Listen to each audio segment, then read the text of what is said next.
To my right is Bill Duncan. He is the Religious Freedom Policy Fellow here at Sutherland Institute and also kind of our resident expert on all things to do with the law, the judicial branch, the Constitution.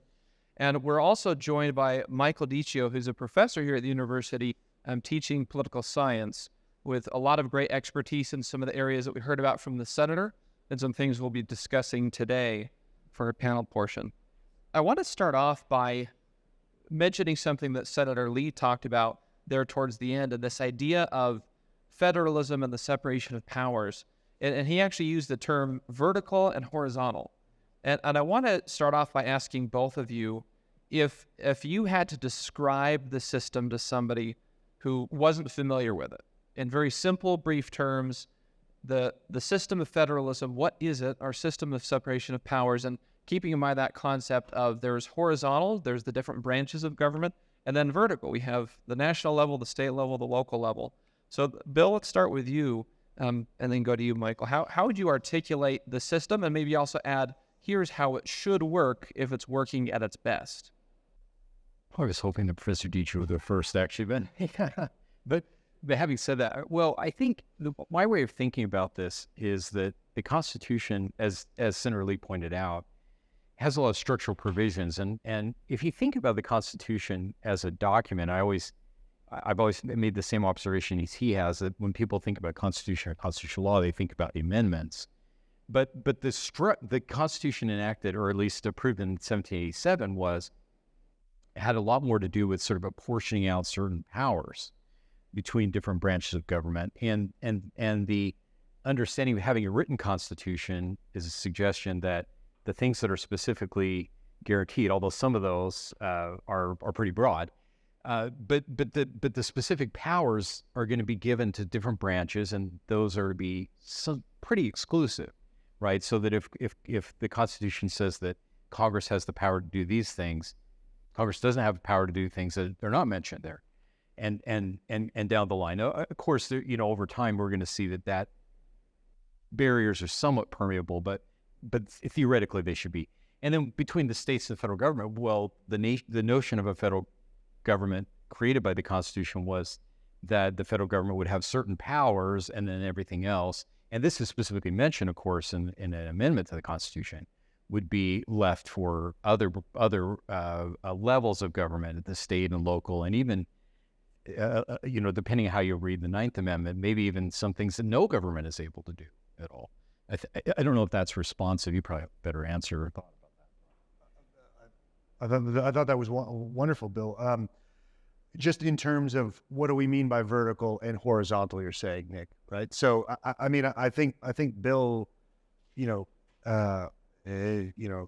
summarized it completely succinctly and accurately. I guess I would add, when I think of the horizontal institutional powers of the Constitution, these structural ones that the senator was referencing, I think we have a tendency to think that they are very distinct. But I think in political science and in a lot of the scholarship that we see, the common phraseology that we use to understand that horizontal structure is separate institutions sharing powers. I think that's really important to sort of grasp. And that has all sorts of implementation effects when we think about the institutions themselves of government aren't necessarily entirely distinct, but rather they're overlapping and sharing in sort of collaborative in their Article 1, 2, and 3 design. So that's maybe what I would add a little bit to the horizontal understanding. In this vertical one of federalism, I think it's a very tricky one, and for a lot of the reasons that Bill and the senator mentioned. But when we think about federalism, I mean, the Constitution itself creates a sort of dual sovereignty between the national government and the states. But, as we know from a lot of the scholarship, a lot of the ambiguities and silences make it difficult to understand exactly where the boundary lines of that vertical design begins and ends. So that's sort of a short answer for you, Mitt. Building off of what the senator said, essentially this argument that things have become distorted, that if as you describe, we essentially have the separation of powers across the three branches, even though there is some overlap, as you mentioned, Michael. And then also sort of the vertical, there are things that the federal government can do, things that states do, and then things that local governments do. Setting aside for a moment sort of the textbook answer, if you will, of, well, here's how things are supposed to work in the ideal manifestation of the system, would you agree that some things have been distorted, that either some government branches are maybe not performing their constitutional function the way they should, or some levels of government are not performing the way they should in order for the system to be as healthy as it could? So do you see some areas where, well, the system in concept might be good, but there are some areas where in practice it's probably not working quite the way it's supposed to?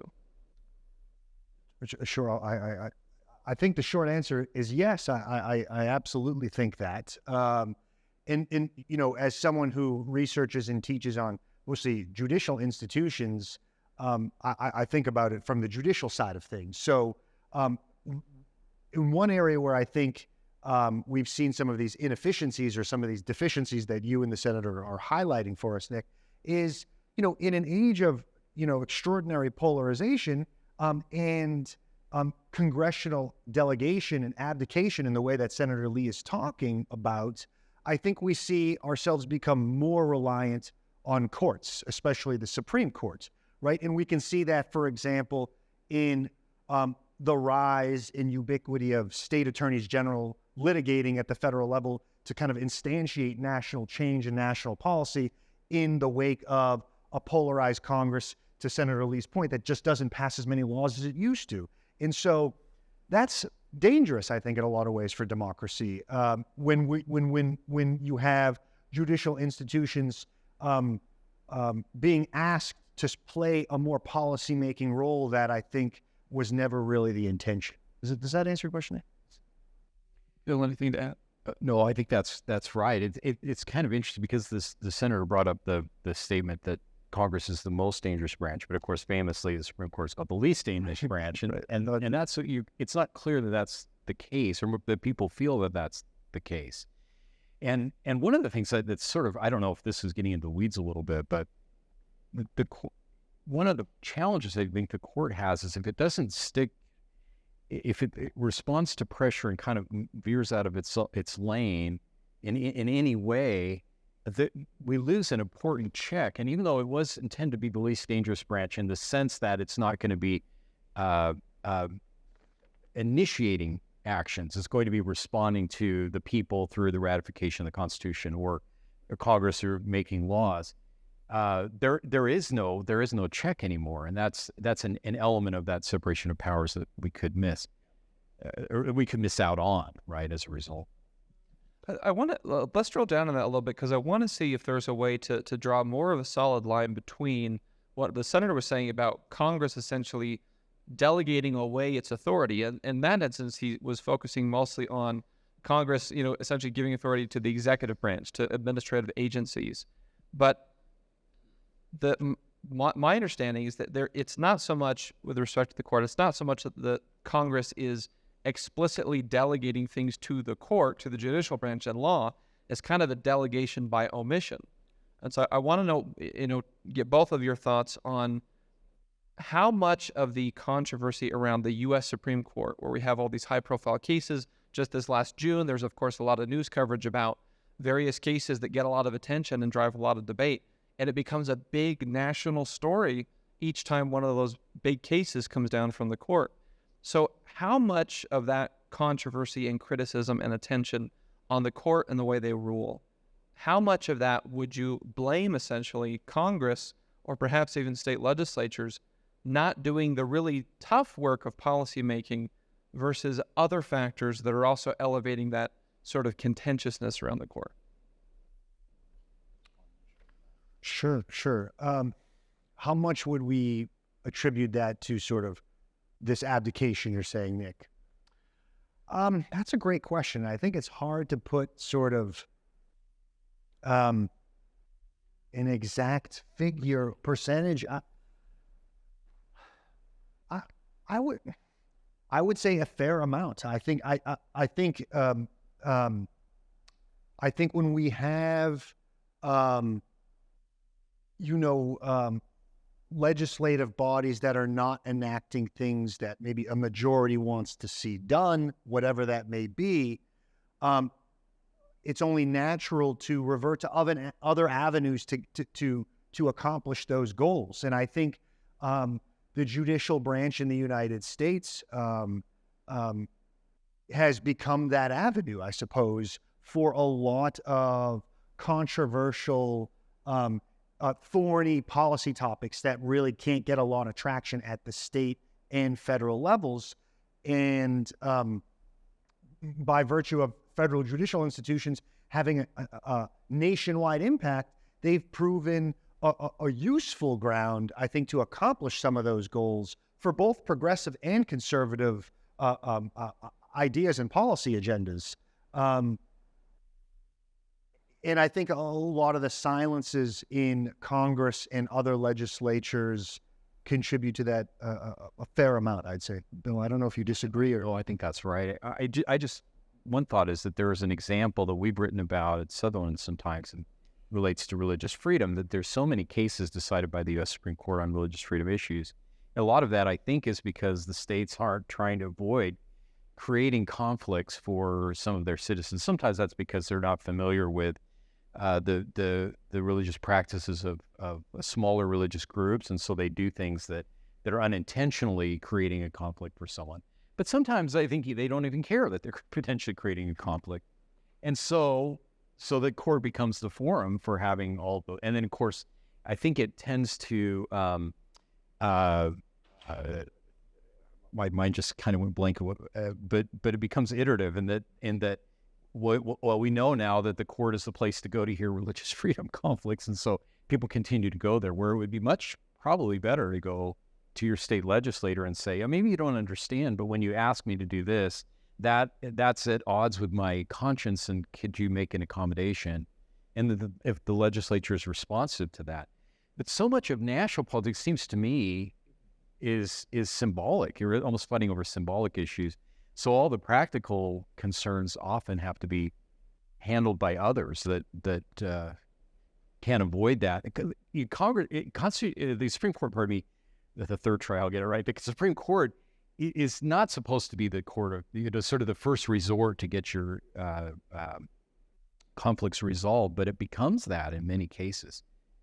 I have some other thoughts maybe related to the interplay between the executive branch agencies but maybe I'll hear your questions to see if I can fit that in. Well, I'm glad you mentioned religious freedom, because I was going to mention it if you hadn't, but maybe another issue that especially would have residents here at a university campus, the issue of student loan forgiveness. And that was another one of the high-profile cases that came out this last June, where the court essentially struck down the Biden administration plan. And so I want to bring that issue up in the context of, for people, whether it's students or just American citizens, or especially the media, the press, that were watching that issue and then reporting on it or discussing it after it came out. It seems that for that issue, as well as many issues that come out in terms of rulings from the U.S. Supreme Court, are usually discussed in the context of, well, was their decision good or bad through the policy lens? Did this help or harm people in a way that voters might like or dislike? And I want to bring that up in the context of this conversation about the proper role of government, in this case, the proper role of the court, to essentially ask if we look at the court and say, well, I don't like their ruling on student loan forgiveness because I think student loans should be forgiven. Is that just simply the wrong framing? Is that the wrong way to think about the role of the U.S. Supreme Court? Well, That's true. I think it is the wrong way. I'll say this. If you look at what the court is doing, they're often dealing with, I think they're sensitive to the fact that they're being asked to resolve debates that are really policy debates. And if you actually read the opinions in that particular decision, there's a lot of focus on the idea of standing, whether or not the person bringing the lawsuit has the authority under the Constitution to bring that lawsuit. But you don't pick that up in any of the discussion, which seems to be that, the nasty Supreme Court has made it harder for people to pay off their loans. And that in one sense, that's understandable. We have to understand these opinions and And I don't necessarily understand all of the doctrine of standing from the Supreme Court. So it's not surprising we would try and make it a little more kind of understandable to us. But I think that's a very negative result. And of course, the litigants can create this problem too by bringing lawsuits in the Supreme Court, that really are policy disputes. Well, either we have so many thoughts related to that, but I think that's right. And one thing that makes me think of as well is Senator Lee pointed out how Congress, may be a little bit less nasty in their interactions with each other than we sometimes pick up. The same thing is true in the Supreme Court. If you look at the number of Supreme Court decisions, many of those decisions are unanimous decisions. The justices can come to conclusion. But when we focus only on the sort of the high-profile things, and when we look in a kind of results-oriented way of what the court is doing, then we highlight differences that may distort what's actually happening, I think, in the court and the way it does its business. Just to refresh my memory, Nick, you're saying, is that the right way to kind of think about right? Essentially, court decisions? Looking to the court's decisions and evaluating whether they are good or bad decisions based on whether the policy outcome is favorable. Is that understandable? Is it the wrong framing? Is there a better framing? I think it's understandable given the age in which we live, but I completely agree with Bill that we really, I don't think it's desirable that we do that. And in recent political science literature over the last maybe 8 years, and continuing as recent as this year, recent innovative research really buttresses that point here, right? So what we see there is that policy disagreement with the Supreme Court's opinion really drives the perception of the legitimacy that you as an individual have of the court as an institution, right? And not only just policy disagreement, the mechanism there is that policy disagreement with the SCOTUS opinion leads to believing that the court is political, and then believing that the court is political leads you to believe that it's illegitimate in some ways, because we sort of paradoxically see the court as, guided by, just principles of neutrality and impartiality and objectivity that we think is associated with strong judicial institutions and strong liberal democratic nation states. But at the same time, we as a public also know, especially at the highest level here, that the court is partisan, at least to a certain extent. And when we're in this age of polarization and partisanship in our minds, in reality here, this sort of policy disagreement in that paradox of balancing the neutrality and the partisan nature of the court really comes strongly into play and affects our perception of the legitimacy of the institution. Now, historically, I think we have always had, the public has always had a sort of what political science calls a kind of reservoir of goodwill and trust for especially the Supreme Court. That's why when Bush v. Gore was decided, half of the country disagreed with it, but we didn't crumble as a nation state, right? And SCOTUS maintained its sort of respect and veneration among the public. But I think over these last 2 decades and a half almost, as we become more likely to interpret legitimacy through policy disagreements and partisan disagreements, we've seen the court, especially the Supreme Court, come down in its public approval. And it remains to be seen what that really means for the rule of law, I think. But I do agree with you, Nick, that it is certainly not the preferred way to determine whether an institution is legitimate or not, whether or not it just simply follows your own policy beliefs. So can we give a definition or a framework for folks to essentially measure the court's legitimacy by what you would say would be the appropriate standard? So essentially, even to put it simply, if you were to say that, well, the U.S. Supreme Court is legitimate when it does blank, give the folks in the room and watching online sort of a rubric by which they can evaluate the court. If they're out there saying, okay, you're telling me if I think they're wrong on the policy issue, that's not the right way to determine whether or not I think the court is legitimate. What is the right way to measure how the court is doing as an institution, and how can I as a voter apply that to how I form my opinions when a Supreme Court decision comes out? That's such a hard question. That's a good question. Let me try and start. Sure. Okay. I have a couple of thoughts, but yeah. I think. Well, go ahead then. If you go ahead and then I'll just say briefly. That is a really difficult question. I think at least one way to think of the Supreme Court, what's a lens through which we can sort of evaluate it, maybe on more appropriate grounds than whether or not they're issuing decisions with which we agree. I think, a Supreme Court, an apex court, I think needs to be decisive, and it needs to settle disputes among lower courts. It needs to be decisive and consistent. That's hard to say how to figure that out. I mean, you have to sort of be in the weeds of knowing sort of where are these sort of lower level splits, where are these disagreements. But we are in an age now with the Supreme Court having so much discretion over its docket that there are geographical disparities in disputes that are not settled, I think. And so that's sort of a macro level, Nick, rather than necessarily the individual level. But I think a strong apex court in a liberal democracy will attempt to decisively settle disputes among lower level courts and give those courts good guidance to apply that precedent and thus be consistent, apply that precedent to similar disputes that arise in the future. That's a short answer. I think that's great. And I think philosophically that fits well with our idea of the rule of law, that there's some kind of consistency and I don't want to say comprehensiveness, but I mean like the ability to comprehend what the law is.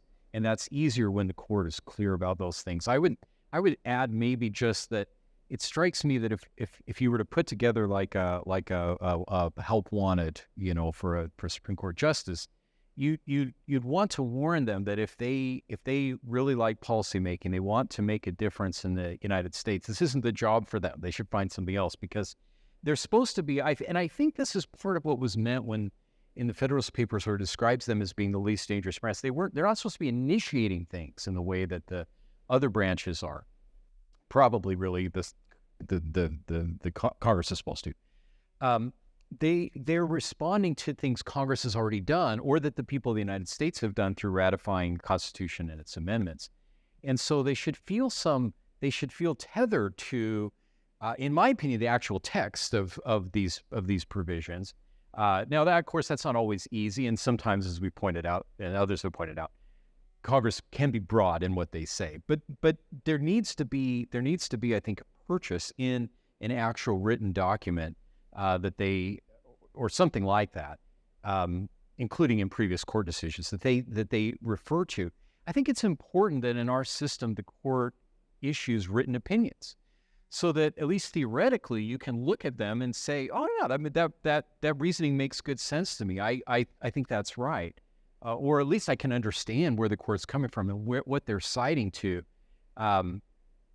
It's a mania in law school about citations, and you have the cite constantly. I don't know if you read a lot of, sure. Unfortunately, it makes the thing so long and cumbersome, but it's a valuable discipline in one sense, because you don't want the court to just sort of, make up things. They need to always be drawing on existing law that they're supposed to be interpreting in specific circumstances. That's why I think one of the important structural constraints on the Constitution is this idea of standing.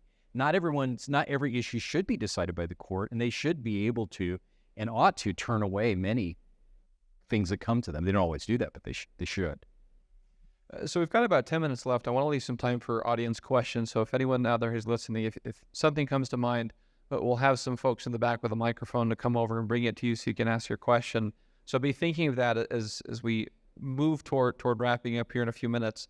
But as you're thinking of questions, I want to ask you to, one of the themes that I think is emerging from this congressional series this year, there are two things that stand out. One is this idea of polarization and how it's a little different, it's a little worse today than for most of us, perhaps all of us in recent memory. And number two is the idea of nationalization, that it seems that so many of our political or policy fights are being pushed up to the national level. Talked about, again, these Supreme Court cases as great examples of that, just big national debates. And so I want to ask both of you, applying kind of those two phenomenon to the court itself, as well as the other branches of government, the executive agencies, do we kind of have this 1-2 punch of we're more polarized and more of our fights are at the national level? Is that feeding into this idea of either Congress not wanting to get in the weeds on various issues, so they're pushing things to executive agencies, or these big debates ending up as lawsuits and ending up before the U.S. Supreme Court? What's the role of polarization and nationalization, and is there any way out of it? Is there anything we can do to sort of calm things down and fix some of that distortion of the different levels and branches of government? I defer to you, Bill. Well, I forgot to mention this earlier. Your comment about trust, I think, is exactly right. It's very, very important, and I think maybe it's one of our more serious issues that you can think about the Supreme Court now. I was looking at a survey related to trust in the court, and I was actually just doing an experiment to see like what I would find if I looked up crisis of legitimacy for the U.S. Supreme Court. And the answer is there are lots of articles on this. But as I started drilling down into the actual like top line questions that were being asked, the questions seemed to me to kind of invite that, because they ask things like, the Supreme Court reflecting the views of the American people, or things like that. And you think, well, no, that's exactly not what the court's supposed to be doing. And it wasn't surprising then for me to see that the results look like a kind of like a Jaws opening, where the both Republicans and Democrats and independents, so I guess all three, had kind of tracked a similar trajectory in terms of their view of their trust in Congress, with a dramatic divergence where the trust level for Republicans is going to like 70%. I mean, that seems, I like the Supreme Court, but that's really high, I mean, and the trust level for Democrats going to, I think, in the 20s. That is troubling. The court is not supposed to be withstanding, or not, it's not supposed to be bearing up that kind of, playing that kind of role in our system. But part of the problem is that we can complain about things like the consolidation of power at the national level, but the states have a role to play by asking the Supreme Court or the federal government to resolve state-level disputes that they really should take on themselves. So I guess I, like with my other answers, I've kind of veered here and there, but I think that I think those things are important issues, but the Supreme Court shouldn't be the one to have to try to respond. The court should be able to have some freedom to ignore those kinds of pressures, and I think personally they probably do. But the way we talk about the court, the way we think about what the court does, and the kind of cases we bring to the court are I think, in reinforcing those themes rather than diffusing them, which is where we ought to be trying to go. That's. I mean, is there sort of a way out, you're saying, of some of this nationalization or polarization? Boy, I think if I had a great answer for that, I probably wouldn't be a professor, in some ways. Not that I don't love what I do, of course. But, I don't know. I think one thing that jumps in my mind is sort of, small d, like democratic tendencies, small d democratic tendencies, right? I'm not sure the public is as polarized as we might think, right? But sometimes we don't know for sure because of the ways our voting systems are designed, our electoral college is designed, right? We have a primary system where we can have candidates win with not even close to a majority, right? And take a national ticket. So I think if there was, perhaps that is a way out of polarization. I mean, that's a massive undertaking, but if we're just speaking theoretically, I think if people were able to voice their opinion and that was more accurately reflected as a democratic majoritarian will, we might see less polarization on a national level. That's just an answer. Okay, turning to the audience now. What questions do you have? What comes to mind from this discussion that you might want to ask some of our panelists? We know you're all the truly dedicated. Yes, of course. Thank you. Wow. We lost quite a few. Please. Hi, thank you for your time, by the way. I'm just wondering if there's any overall themes or times or eras that are more predominant than others where it shows corruption or illegitimacy in reference to presidents electing Supreme Court justices.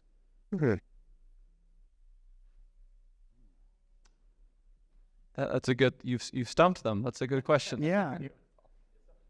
I'm not sure necessarily.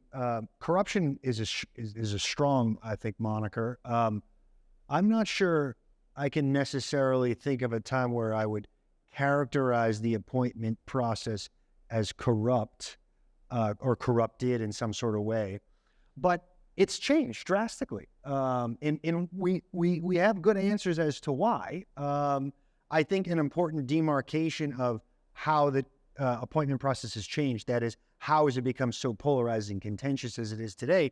There's a multitude of factors, but a couple of them began with the appointment of Justice Hugo Black in the 1930s in shifting that senatorial confirmation process to become more public-facing. It used to not be public. In dovetailing with that a few decades later, the CNN coverage and media coverage more broadly of that appointment process made it much more cantankerous and raucous as it is today. So I don't think actually the president necessarily played much of a role, but more about how that process changed in the Senate's sort of norms and rules surrounding that process and putting them more in a public-facing light, which, you know, lends more to grandstanding and some of the boisterousness we see today. So that's a short answer. Which probably contributes then to some of the polarization because people are asking questions about policy issues. Of course. I think that's right. It's actually, I like the Supreme Court as an institution, and I think that there are very few justices have been open to a charge of corruption. I mean, I think maybe one justice that was, or nominated justice that was rejected, with that being the ground. There were some early examples of favoritism, like Roger Taney, but of course. But I think that's right. I agree with that, and I think that we've probably lost something. We've benefited in some ways. There is some, having so much coverage does give us a sense of that we're engaging the process, and they play an important role. But I don't know. We may have lost a lot in that process. Who else? Go ahead and raise your hand. Was there a hand over here? Anyone else have a question on their minds? Otherwise, I have a closing question, but I want to make sure we don't cut anyone off. Wonderful. So as we wrap up, I kind of want to ask both of you to give kind of the elevator answer. So you find yourself in an elevator with the leader of, pick whatever branch of government or level of government that you most wish they would take your advice on their proper role. So whether it's the U.S. Supreme Court, if it's lower federal or state courts, if it's Congress, the executive, on any level, the governor, who do you wish you could be in an elevator with for a few seconds, and if they turn to you and say, hey, I saw that panel, you're really great, what should I do to better execute my duties in this role that I'm serving in whatever branch or level of government? Tell me what to do, and I will do it.